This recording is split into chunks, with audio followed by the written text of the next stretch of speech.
All right. I'm going to look at something here real quick, and it's going to help explain what we've been talking about.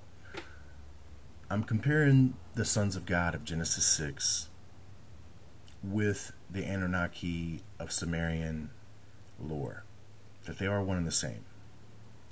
Now, a lot of the confusion in the Bible with the Old Testament is concerning the title Lord, and that we see that there's an angry, wrathful, and vengeful Lord, and then at the same time the prophets are talking about this all-loving and peaceful Father, okay, but yet still under the same title Lord. And then people are confused. They're like, what's going on? What does all this mean?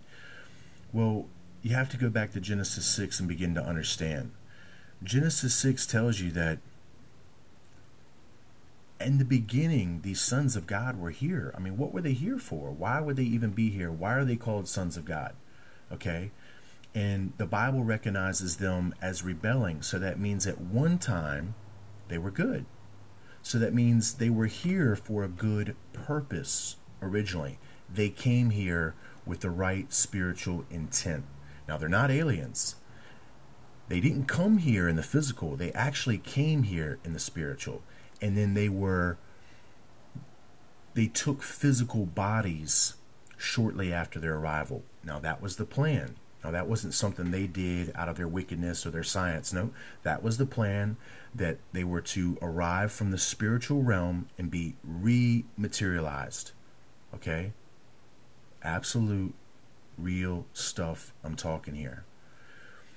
Now, they were supposed to come here and do work. One of the works that they were supposed to do, this is when they're good, before the rebellion takes place, was to prepare the Garden of Eden. They were supposed to prepare the garden site. Now, I have got some Sumerian evidence, some translation of them doing just that. I'm going to show that to you here in a video or so. So, the sons of God come here and they're supposed to be doing what?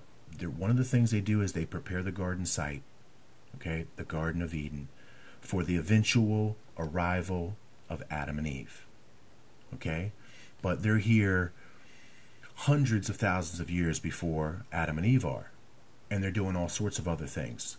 They are creating these schools and setting up these first major civilizations, which people nowadays equate as Lemuria, Mau, or Atlantis.